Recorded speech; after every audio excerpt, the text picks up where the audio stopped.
Fala, Lux do Bando, fala rapaziada, como é que vocês estão? Belezinha aí? Voltando aqui com a nossa série de retrospectiva do Corinthians, né? Dar uma ruchadinha aqui porque tá acabando o ano já, deu uma enrolada aqui pra fazer os vídeos, né? Falar um pouquinho da Copa do Brasil também, né, rapaziada? A gente já passou pelo Paulistão, passou pela Copa Sul-Americana. Vamos traçar mais um episódio triste aí do nosso ano, que foi a Copa do Brasil, né? Embora tivesse momentos, teve alguns momentos bastante interessantes, né? Bom, importante salientar, rapaziada, que a Copa do Brasil também foi durante o ano todo, né? Então pegou praticamente todos os técnicos, né? Exceto o Mano Menezes, né? Então pegou desde a era Antônio Oliveira até a era Ramon Dias, né, pessoal? Pegou aquele time bem do início do campeonato do ano do Corinthians de 24, né?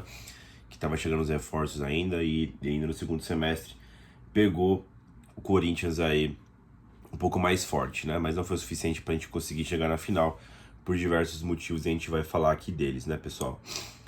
A gente começa a nossa jornada na Copa do Brasil vencendo o Cianorte por 3-0 fora de casa, na primeira fase, né? Lá no Paraná.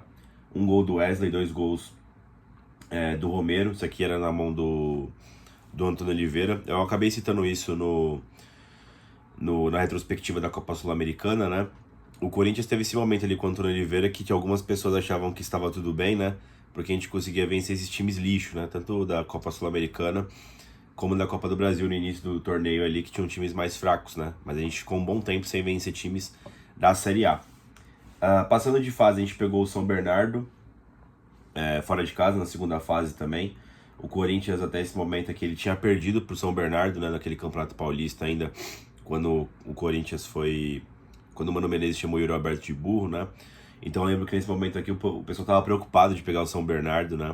Porque tava sendo uma pedra no sapato, né? Já tinha perdido pro São Bernardo também no ano passado, né? E mais uma vez o jogo seria no 1º de maio, né? Eu fui nesse jogo aqui, o 1º de maio tava abarrotado com torcedores do Corinthians, e o Corinthians venceu por 2-0, né? Gols de Pedro Raul e de Yuri Alberto, né?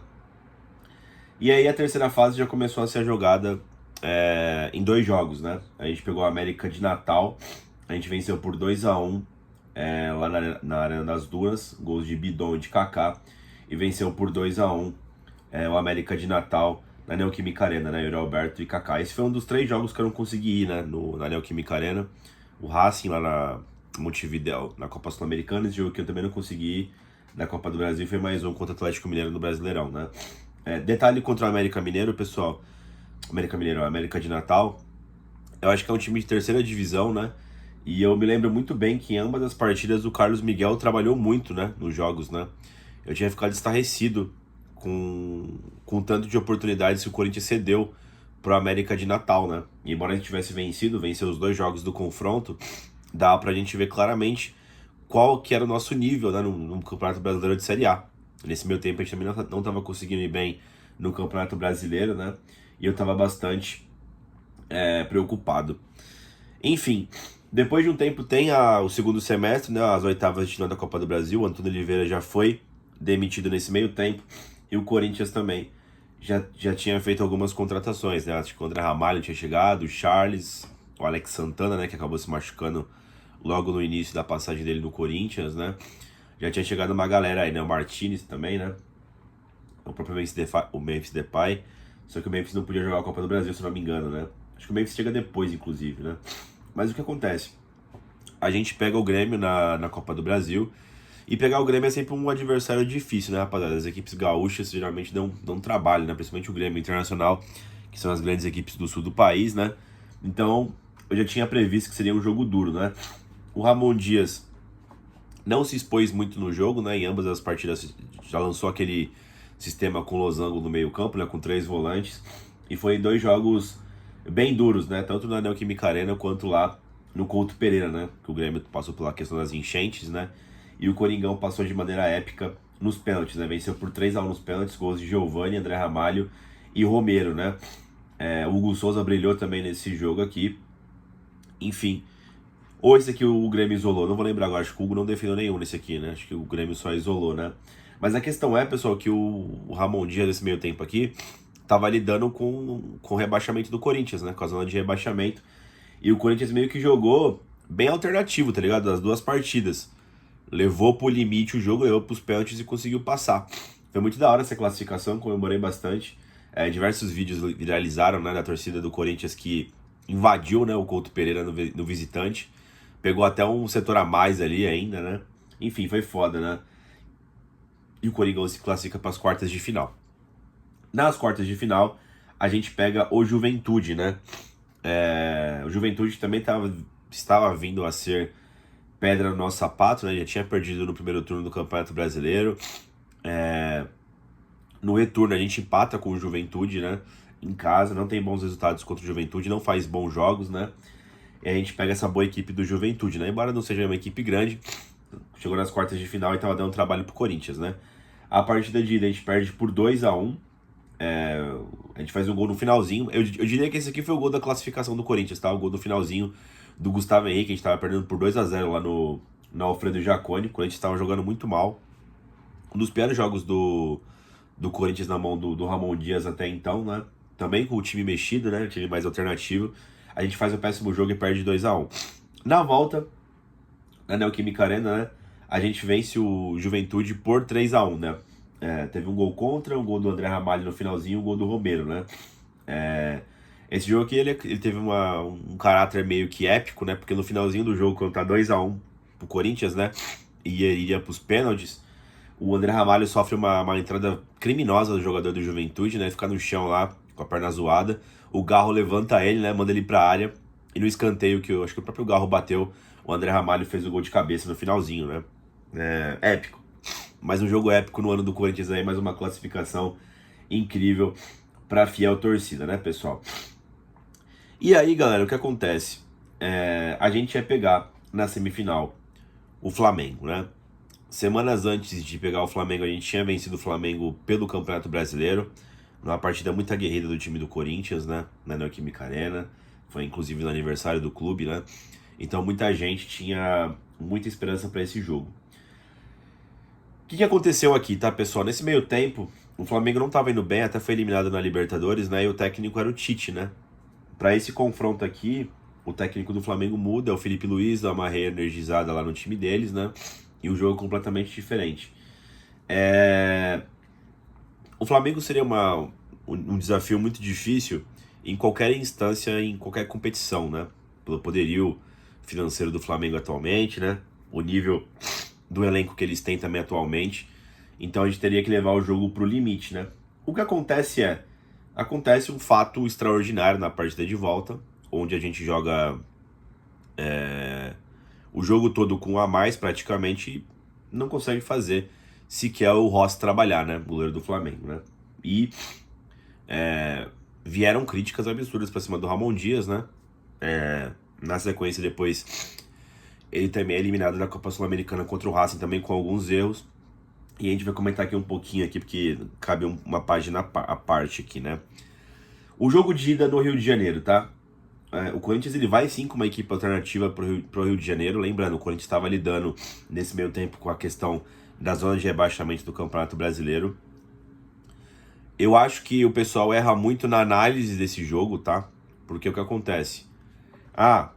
O Ramon Dias ele jogou com Igor Coronado e Garro essa partida, né? Mudou o sistema que ele estava jogando no losango no meio campo, né? Esse jogo aqui, se não me engano, também jogou o Hernandes, né? No Rio de Janeiro, né? Lá o espanhol. Mas eu acho que tem uma análise errada, né? O Ramon Dias nesse jogo, ele manteve o losango, tá ligado, mano? Ele vai com... Eu acho que é o Charles e o Martini, se eu não me engano. E o Coronado, ele fez algumas partidas que ele fez tipo um terceiro volante, tá ligado, mano? Aquele bacião que ele faz atrás do meia, que é o Garro. O sistema foi o mesmo, tá ligado, mano? A questão foi as peças que foram diferentes, né? Jogou acho que com o Romero e Hernandes no ataque. O Garro de 10, né? E os três volantes, em tese, é o Martins, o Charles e o Coronado, né? Embora a característica defensiva do Coronado não seja boa nesse sistema. Mas o problema, no meu ponto de vista, não foi esse naquele jogo, rapaziada. O Flamengo também jogou numa espécie de 4-2-3-1 ou 4-4-2, né? Que eles tinham só o Bruno Henrique e o Gabigol de atacante, efetivamente. E tinha uma pá de meio campista, né? Só que para aquele jogo específico, o Flamengo tinha uma peça que o Corinthians não tinha, acho que não tem no elenco ainda, né? Que é um ponta de muita velocidade, que é o Bruno Henrique, tá ligado? E ele ficava espetado na esquerda. Quando ele caía pelo lado esquerdo, o Fagner tava com um trabalho redobrado ali. E aí, quando puxava o Charles para fazer um bico ali para ajudar o Fagner, arrombava o meio, né? Então teve esse efeito colateral. Eu acho que o sistema que o Ramon Dias preferido dele, né, que é esse 4-4-2, contra o Flamengo especificamente, não ia funcionar, tá ligado, mano? Por uma questão de encaixe de sistemas táticos, tá ligado, mano? Tanto é que o gol do Flamengo no Rio de Janeiro, né, que inclusive foi falha do Hugo Souza, cai o Alexandro e o Bruno Henrique pelo lado do Fagner, né, que tava até jogando bem aquele jogo, defensivamente falando. A dobradinha passa, o Alexandre infiltra, bate, né, no canto do Hugo Souza, que poderia ter ido melhor, acho que ele foi surpreendido, né? Enfim. E aí pro segundo tempo o Ramon Dias lá no Rio de Janeiro ele já vê que teve esse problema, né? Nas laterais, né? Que estavam desprotegidas. Ele volta até com uma linha de 5, né? Coloca o Mateuzinho, se não me engano. Enfim. E você tem um elemento de velocidade também pelos lados, né? Pra poder fazer essa cobertura, né? Aí na volta, com todo mundo reclamando muito, né, que o Ramon Dias mexeu no esquema tático, que não é verdade, né? Acho que ele mexeu nos jogadores e o sistema tático tava com problema, sim, contra o Flamengo, tá ligado? O esquema tático clássico mesmo, que ele fez. A galera acha que ele não fez, mas ele fez sim. O problema tava na estrutura tática mesmo que ele escolheu. Mesmo que fosse lá Martins, Raniel e Charles, o time continuaria desprotegido por questão numérica dos lados, mano, né? Acho que essa que foi o erro de leitura da maior parte da galera, inclusive do Ramon Dias aí, né? O Ramon Dias errou, e eu acho que a galera errou na hora de fazer a análise, né? E aí contra o Flamengo na volta aqui em São Paulo, se eu não me engano, ele vai no 4-2-3-1, né, contra o Flamengo, né? A galera reclamou. Por que não joga no 4-4-2, né? Já que tá precisando do resultado. Aí é que tá, rapaziada. O Flamengo ia jogar da mesma forma aqui em São Paulo, né? Principalmente com o placar favorecendo eles, o contra-ataque ia ser muito forte com o Bruno Henrique, né? Só que a gente dá muita sorte no início do jogo que o Bruno Henrique é expulso, né? Ele põe um pé alto, racha a cabeça do Mateuzinho, e a partir dos 15 do primeiro tempo o jogo muda completamente. E o Corinthians passa para ele a obrigação de se classificar, né, contra o Flamengo, né? E foi uma partida muito ruim do Corinthians, né? Chega um momento do jogo que o Ramon Dias começa a empilhar atacante, né? É um erro que o Ramon Dias tem quando o time tá perdendo. Eu acho que ele perde a cabeça muito rápido, tá ligado, mano? Eu acho que às vezes você botar muito atacante não significa que você tá sendo ofensivo, tá ligado? Significa às vezes que você tá sendo burro. A maior parte do jogo se passa pelo meio campo, né? Tem que ter uma estrutura bem certinha ali pra bola chegar no ataque com velocidade, com precisão, senão vai ser um bagulho muito idiota e fácil pra zaga do time adversário cortar. Que foi o que o Flamengo fez, né? O Flamengo rebateu as bolas, tava lá atrás, com a bunda presa lá atrás, porque tava com a menos e perfeitamente se defendeu muito bem. O Corinthians burocrático, o Corinthians burro ali na armação, né? Com muitos atacantes, pouca precisão nos passes, né? E a gente acabou sendo eliminado de uma maneira bem zoada, né, rapaziada? Foi nojento assim o final, né? Fiquei puto naquele jogo. E concordo que a culpa tenha sido do Ramon Dias ali também, que eu acho que ele não soube se adaptar o suficiente, né? Porque assim, rapaziada, não me venham falar que o time que tá com a menos joga melhor. Não faz sentido, senão não seria uma punição o jogador ter sido expulso, né, rapaziada? Entendo que tem a questão de obrigação ou não do time A ou time B se vai atacar ou não, mas mesmo assim, né, o Corinthians tava com a vantagem e vacilou, cara. Desde o começo do jogo com a mais e deveria ter aproveitado, né, pessoal? E a gente acabou sendo eliminado, né? Mais pra frente o Flamengo ainda foi campeão da Copa do Brasil, vencendo o Atlético Mineiro, né? Diferente do Racing, tá? Que eu achava que o Corinthians era bem melhor do que o Racing. O do Flamengo, eu acho que o sentimento é outro. Talvez poderia ter sido o nosso teto, né? Como foi o Flamengo mais uma vez, né? A gente não tem conseguido eliminar os caras. Porém, como o confronto se desenhou, dava pra gente ter passado, tá ligado, mano? Dava pra gente ter passado ali na questão do extraordinário, né? Falando da artilharia, ó, o Wesley fez um gol, Bidon fez um, Kaká meteu 2, Romero 3, Yuri Alberto 2, Gustavo Henrique 1, Pedro Raul 1 e André Ramalho também 1, rapaziada. O time base da Copa do Brasil aqui do Ramon Dias foi esse 4-3-1-2, ó, com o Hugo Souza no gol, Mateuzinho, Ramalho, Kaká e Bidu, Martins, Charles, Bidon, Garro, Romero e Roberto. Lembrando que o Depay não pôde ser inscrito na Copa do Brasil, né? E também teve a questão também do Flamengo mudar as datas lá, não sei se vocês lembram, deu maior embrolho isso aí na época, porque basicamente a CBF e o Flamengo feriram o regulamento da Copa do Brasil. Mas é isso, pessoal. Como eu disse, tem muita coisa ruim ainda para falar do Corinthians nessa retrospectiva, antes de poder falar alguma coisa boa de 24, certo? Dito isso, pessoal, deixa o like no vídeo, inscreva no canal aí e vai Corinthians!